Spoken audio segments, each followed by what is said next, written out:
All right, so today we have a very special guest. Some of you may know him as Mac, the VC from Twitter, but I'm very excited to introduce Mac on Saka's Is That So? Thanks for being here, Mac. Thank you for inviting me, Saka. It's a pleasure to be here, man.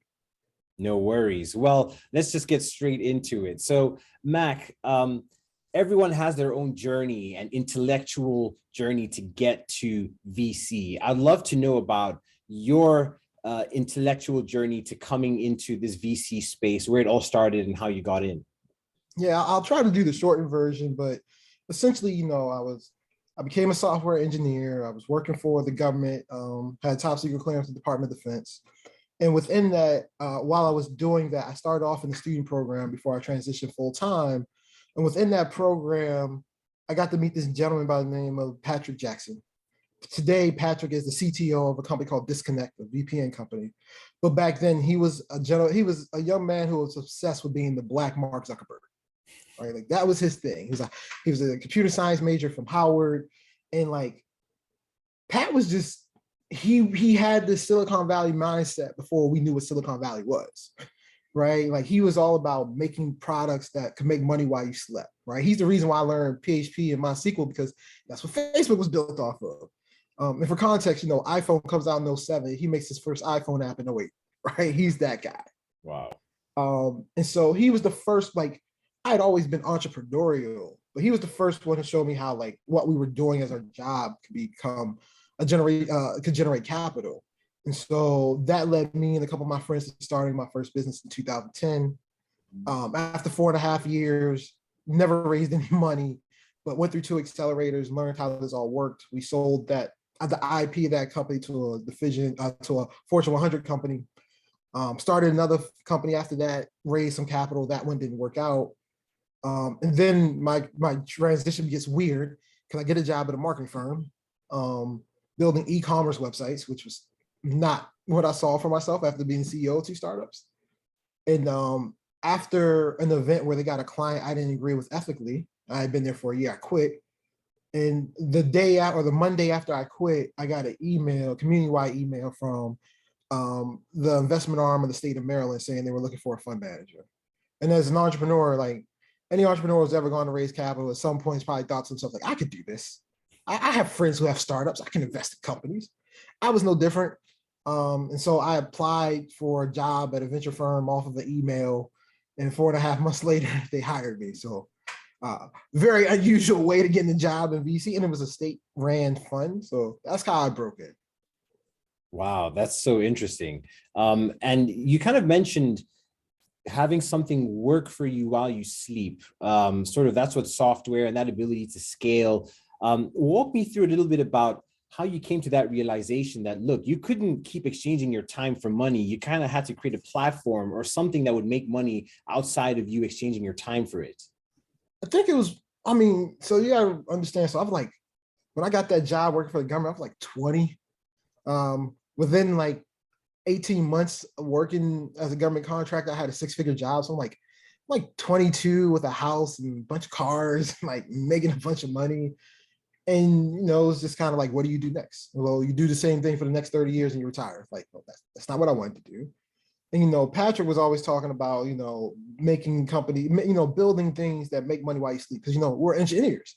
And as a software engineer, you're a builder. So if you're a builder, you make products. And when you make a product, you sell it. So it's like, me and my friends are like, that makes sense. Let's start making products and start making websites. We have the skills. You put it up there, it makes money for you. Found out the hard way, that's not how it actually works.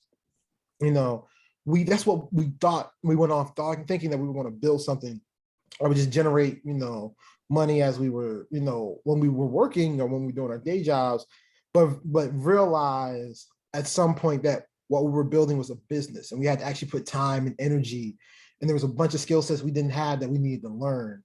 So it started off with this novel idea, like, you put up a website, you just make some money.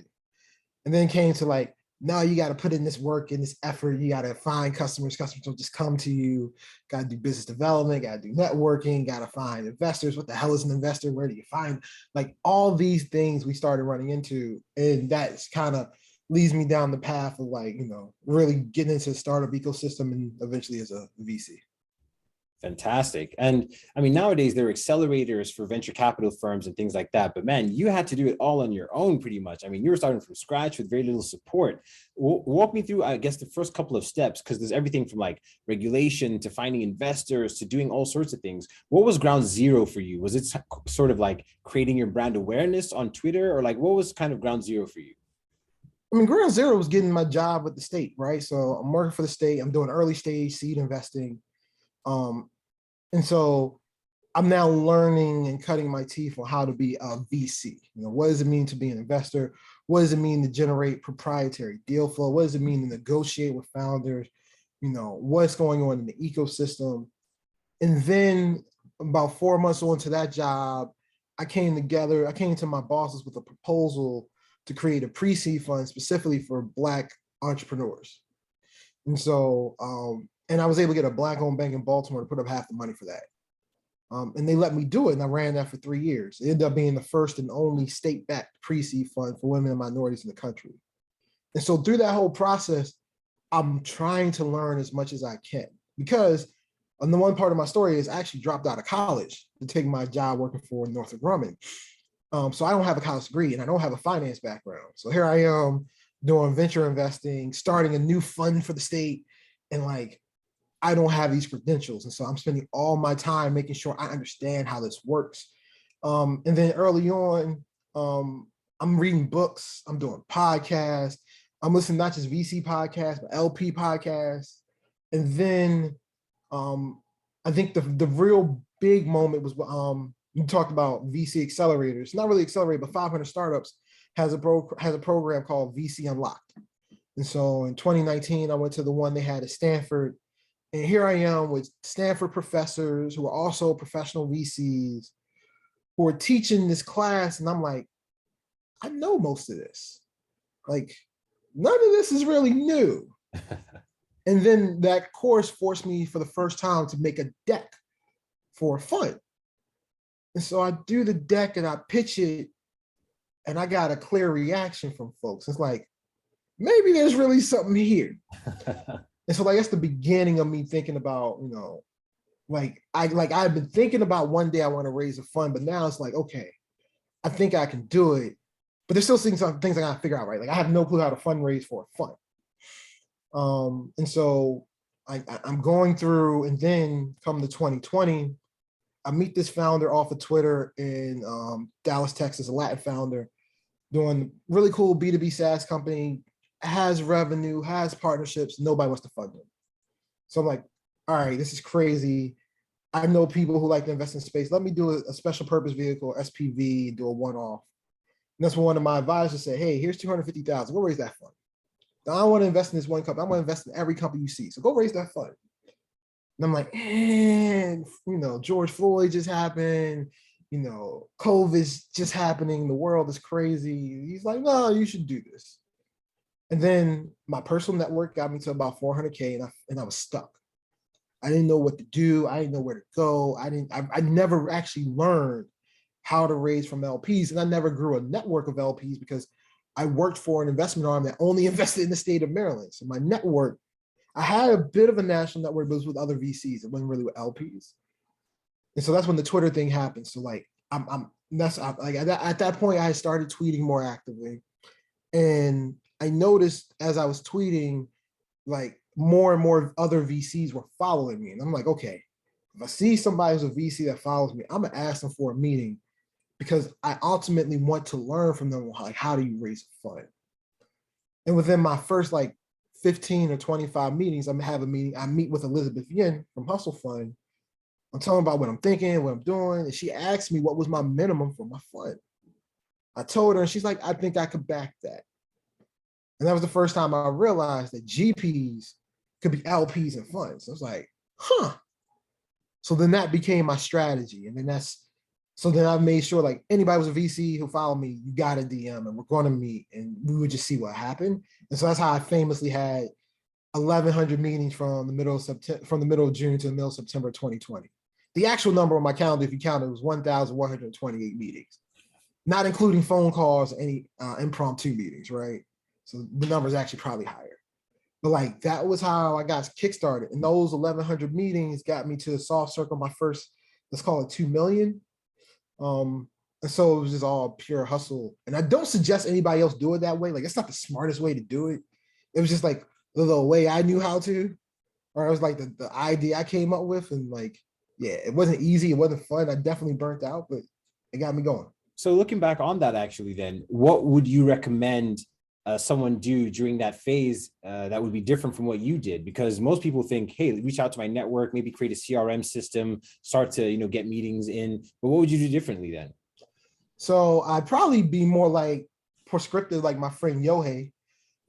So young Yohei from Uncapped Capital, what he did was he went on LinkedIn and he searched for like the terms LP, family office, things like that.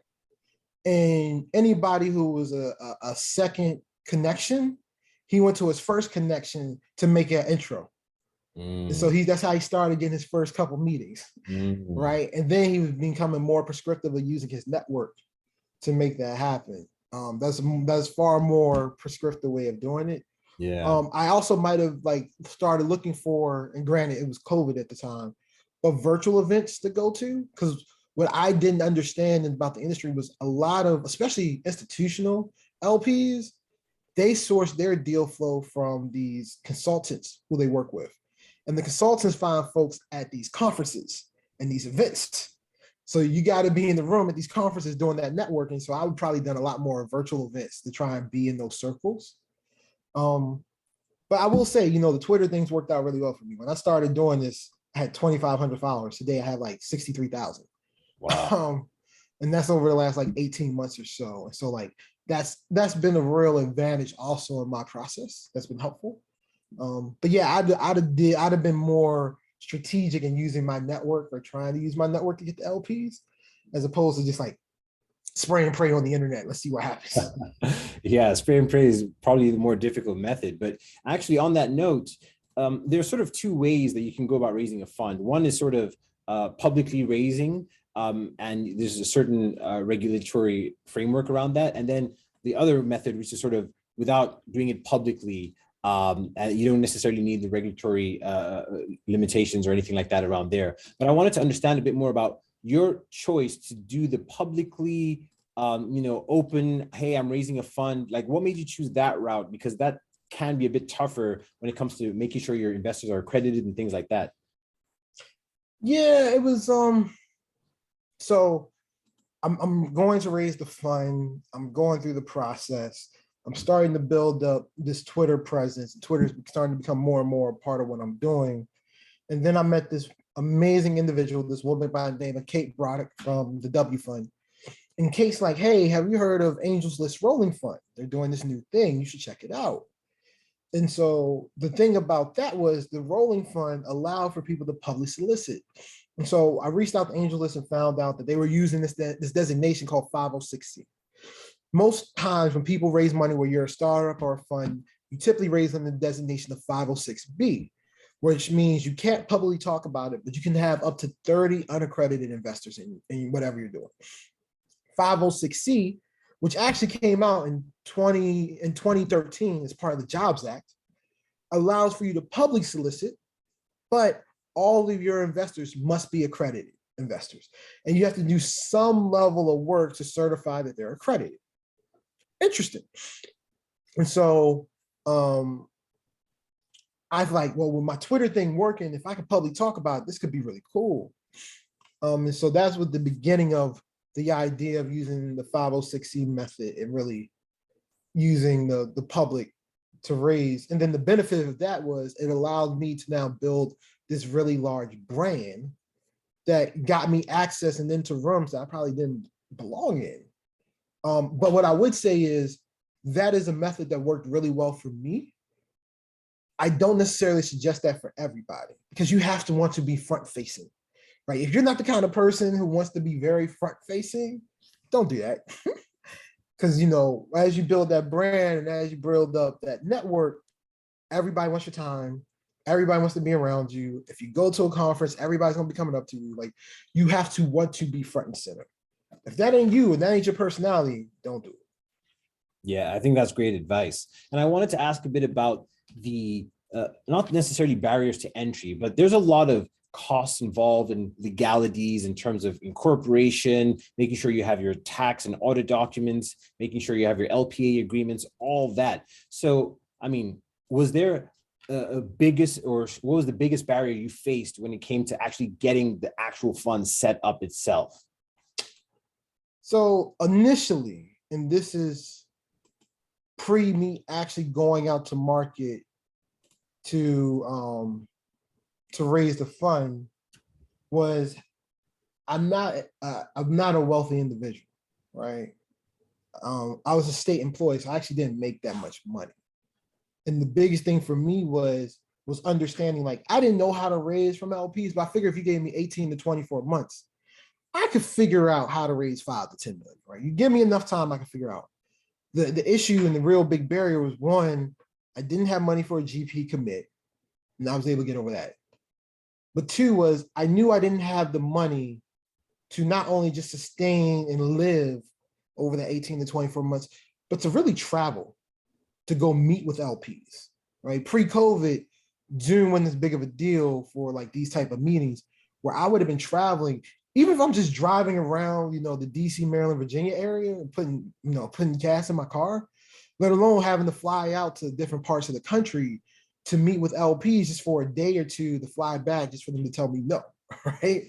Like, that stuff starts to add up really quickly. And so I didn't have the capital to do that. So that was like one of the biggest hurdles. But then again, COVID comes around and now everybody's doing everything on Zoom. And so that's the way I was able to get around that. From a legal side and setup side, we end up going with Carta, but Angels List offers this as well, where they defer payments until your first close. A lot of lawyers will defer payment to your first close if they believe you can do it. And so some of those barriers, kind of get moved out of the way if people have conviction in you.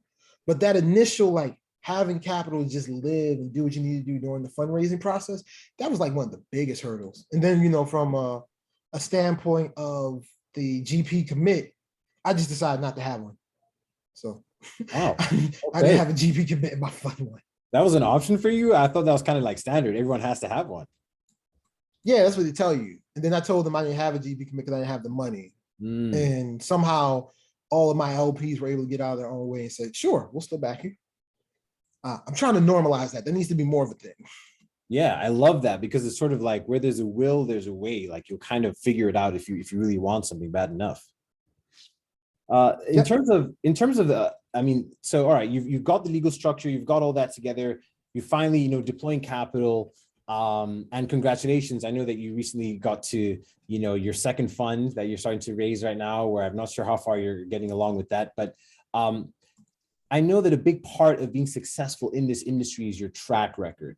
Now that you've built a track record over the first, fund, how much, or what's the biggest difference you've seen now when it comes to raising your second fund and, speaking to LPs or having the conversations now versus when you first started out? People know who I am now, right? People know who I am. People want to meet me. People want to talk to me.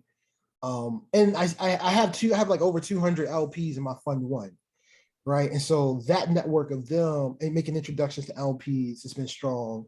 Also, I have several institutions in my fund one, which is actually, an unusual thing for not only a fund one, but for such a small fund, a $10 million fund. And so having early conversations with those institutions who already backed me to come in for fund two, all of that. That's the biggest difference, right? Like, I can find LPs now, right? I'm also part of Kaufman Fellows. So I'm a part of the Kaufman Fellowship, and that is an amazing network, right? I was having lunch one day at our last module, and this guy sat down next to me. I told him what I did. I'm expecting him to tell me, what fund he works at. He's like, oh yeah, I work at Georgetown's endowment. Okay, you're now my new best friend, right? So that's the biggest difference. Like, for fund one, I didn't have that network, and I had to figure out how to build it. And I did that on Twitter. Fund two, I have the network. Now it's just a matter of, do people believe in my strategy, the story, and what we've been doing so far in Rarebreed? That's the biggest difference. Yeah, speaking of your strategy, actually, you always have to have a thesis when you first start out. I wonder, has your thesis changed from fund one to fund two, or have you kind of stuck to the same strategy? Because the world has changed pretty drastically over the last 2 years, but I wonder, has your thesis changed at all? No, our thesis hasn't changed from fund one to fund two. What we recognized in fund one was that we were completely undercapitalized from what we wanted to do. In our first, call it 13 months of deploying capital out fund one, we have done 34 investments with 6 follow-ons. We've had opportunities now for 9 markups, 9 follow-on opportunities, and we have another 3 coming up right now. So it's going to be 12 follow-on opportunities, within, call it the first 14, 15 months of our fund. And for the ones we did follow on, there was really small checks. And for the ones that are coming up, we can't follow on. And so the ability to write those early small checks up front, but then to really double down on your winners is something we want to be able to do. And so that's just a big thing. We just $10 billion fund doesn't get us where we actually ultimately want to go. Yeah. And another thing that's pretty interesting as well is, apart from giving startups capital, they always look for a value add of some sort, right? Whether it is hiring or talent networks, or you have a specialty that you can advise them on, whether it's product or marketing or things like that. What was your value add when you first started the fund? And has that changed actually over time because of maybe your network has expanded or things like that? So, VCs always say, we're going to be value add, we can help. And so I typically say for most VCs, you should be able to do 2 of 3 things really well post-investment: help companies with follow-on funding, partnerships, or customers. You do 2 of those things really well, with follow-on funding being one of them, you do pretty good helping the company. But what we do at Rarebreed is we ask our companies to treat us like employees. When you need something, tell me. Text me, email me, call me, let me know when you need something, because we're partners. And also, that gives the entrepreneur the mindset of wanting to reach out when they need help, which makes it easier for me, because for a lot of VCs, we say we want to be value add, then end up, not helping as much. And a lot of that's just out of sight, out of mind, because we still got our day jobs, we still got to manage the fund, we still got to find new companies, we still got to do deals. Like, there's still a whole bunch of other stuff on our plate, where our sole focus isn't solely on our portfolio companies. It's just one of the tasks on our plate. But the more a company can be proactive and letting me know what they need help with, the more I can help. Nice. I love that answer. And thinking about larger funds, so obviously you have grand ambitions, but obviously with those come hurdles as well. So if your fund size gets larger, it's harder, or at least the perception is that it's harder to make a multiple on $100 million fund or $1 billion fund versus a 10 mil, simply because of the math and the way it works out. What's your thought around having a bigger fund and perhaps trying to mitigate the multiples that you'll end up having on a bigger fund versus when you first started out? I think I'm going to spend a large portion of my career trying to debunk a bunch of things that we see in venture. Right? Just like I don't have a GP commit. The common way of thinking is, if you raise a larger fund, you have to write larger checks. Yes and no, right? There exists strategies where you continue to write smaller checks and more smaller checks just because you have a larger fund, or write larger checks earlier in a larger fund. You look at funds like 500 Startups Fund 1, right? It's a $50 million fund, over 300 companies. It's like north of 10x, right? That flies completely in the face of everything we're told by, traditional VCs. Like, that's not how you're supposed to do it. But I think there are other models and other ways to go about it. And I think people get so caught up in the portfolio construction sometimes, because like, once you get to that point of like saying, hey, we need to hit X% ownership in a company, then you're inherently saying, hey, if I find an amazing company with an amazing founder that I can't get my ownership in, I have to turn it down. And that's kind of a perverse way of thinking for me. Like, my job is to invest in the most amazing founders and amazing companies I can, because I'm gonna get a higher chance of getting returns from them, as opposed to needing to hit that, but also hit my ownership target and whatever other things I need to do. And so for me, I always want to be like, hey, if I find an amazing company, I back that. And I always go back to an advisor of mine tells the story of how he had somebody send him this company, and he loved the company, loved the founder, but the company's valued at 600 million. He thought the company was overvalued. Here's the problem. That company happened to be Uber. Oh, okay. So if we had gotten an Uber at the $600 million valuation, he'd be looking really good right now. But the idea was, oh, that number's so high, I can't get my ownership. This doesn't make sense. And really, when you start thinking about that, it just perverses the way you do it. So I'm always thinking about in terms of multiples. Like if I put in 500,000 a day at a seed round, what are the top end multiples I can get? Okay, so if I get a 50x multiple on that money, can I return my fund? If I get a 50x multiple on that money, can I return at least more than half of my fund? Probably, right? And so when you think about in terms of multiples as opposed to ownership percentage, right, it gives you a different way of going about investing, which is very different from like lowercase, right? So like lowercase fund one, I think it's like 6 million or something like that. And it returned over 300 million. Because what Chris Saka noticed was as he was building his portfolio, oh, Uber's the company. That's the one that's going to be a winner in my portfolio. And then he doubled down and spent all the money he could to buy up as much of Uber as he possibly could. That was his only goal, was like, how much of this company can I own? And that's why people like the concentrated ownership is strategy, because if you find that one and you put all your money there, the multiples you can get back from that are so much higher. But then like, if I'm looking at my portfolio right now, if you ask me which one of these companies in your portfolio are going to be the Uber, I could probably point to maybe 3 or 4 of them, like maybe it could be one of these. And at the end of the day, I'm probably wrong on all of them. Right? And so like so I'm trying to mitigate from that. Because the flip side, if Uber doesn't become what it ends up becoming, then Chris Saka's fund plummets. And that's the risk, right? And that's also why in Rarebreed, like, no company has a position larger than 5% of the fund. So it means the most money we can ever put in the company is 500K. No matter how many rounds it is, no matter how we do it, like that's the largest position we'll take. Yeah, no, that's interesting.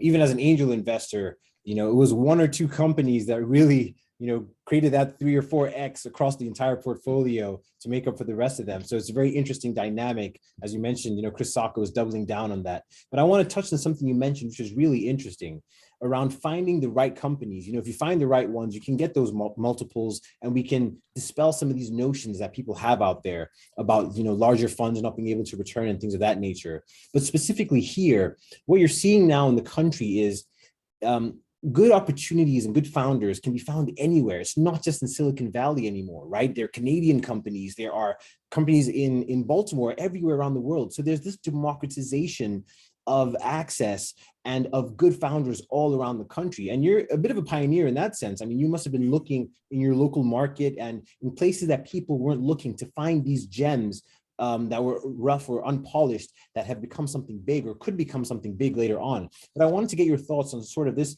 democratization or the lowering of barriers beyond Silicon Valley, because there are opportunities everywhere now. Yeah, I mean, so this also goes back to like the way I started my career in venture. One, I was a founder coming out of Baltimore, right? And then at one point I worked for the investment arm of the state of Maryland, where I had to find the best early stage startups in the state of Maryland, which transitioned to finding the best early stage startups ran by Black founders in the state of Maryland. You get really good at like deal sourcing you have to when you get narrow like that, right? And so it was easy for me to recognize the talents everywhere. And so that just kind of permeated as I started the fund. But what I would say is we're seeing a lot more democratization because of so much virtualization that we've had over the last 18, 24 months. But my fear is as we start to do more in-person events, that we're going to take a step back. Because it's always easier to just do what's right in front of you. It's so much easier for me to find a founder at an event and then meet them up for coffee the next week than it is for me to have to go through all the digital, ways to meet founders. And so I don't know how well that sticks. I think people are going to be more open to doing it. I think there are folks in Silicon Valley who won't tell you that you can only build a unicorn in Silicon Valley, but there are folks there who still feel that way. right? And so I don't know how long it takes before that changes or when that changes. But for this moment in time, where founders who normally wouldn't have gotten funded are getting funded now, the more of those founders that we see have success, the more we'll start to see money, pour into place. I mean, I always look at a company like Shipt. Shipt got acquired by Target for $500 million. Shipt is a company based out of Birmingham, Alabama. Can you imagine how far $500 million goes in Birmingham, Alabama? Can you imagine how much that company does for that local ecosystem and those communities, right? These are now high-paying jobs in the middle of Birmingham, Alabama, right? Like less than 3 miles away from their headquarters is where a lot of things that happened during the civil rights was going on. The church where the little girls were bombed at is literally like 2 miles away from Shipt's headquarters. You want to talk about changing communities? Need more of those. We don't need more like, Silicon Valley unicorns, like, having these companies in these places. And the more we have those kind of success stories, the more we'll see it. Yeah, I couldn't agree more with you. And, some people think the entrepreneurial ecosystem is generally dying, but I think it's just shifted. As you mentioned, it's gone virtual. There are places like Alabama now that are having companies that are worth billions. So things have shifted. And I wanted to get your take on, how do you discern between a fad, a temporary change in either shift behavior or ecosystems, versus something that's going to be more permanent? For instance, nowadays you hear about Web3, or some people still think crypto is a fad, even though I think it's here to stay. I mean, the data, speaks for itself. But how do you discern between something being temporary versus a long-term trend shift in either the market or in the companies you're looking at? I think it's hard to tell that kind of stuff, right? I mean, you can look at a company like Peloton, like their stock's taking a massive hit, but it's because, not just because of like some of that their products are like hurting babies and like killing people in TV shows, but it's more of a fundamental of a business model of, they were basically selling you these in-home workout products, but where the real money came from these subscription services for doing the videos, right? Well, that's okay when you're starting with a very specific consumer. As you start to go to mass adoption, you get the same kind of issue that gyms have. But the big difference between Peloton and a gym is, when you get a membership at a gym and you stop going, you then have to physically go back to that gym, fill out paperwork, and sometimes have to bring in a doctor's note to cancel your membership. Sometimes it's just a lot easier, like that 1 year membership going, like whatever. With Peloton, I just gotta go to a website and say I'm done. And so the moment you realize, man, my Peloton's turned into a coat rack, right? But like early on, I don't know if people can see that. And so really, as an investor, what you want to focus on is just like the basic fundamentals of the business, right? How's the business growing and why? Like, is this a business that went from 0 to 400,000 downloads because they went viral and they had an amazing TikTok? Okay, that's interesting. But what happens over the next 3 months after that? Right? Is this something sustainable? Is this a one-off? Right? How's the company growing and what's your retention rates?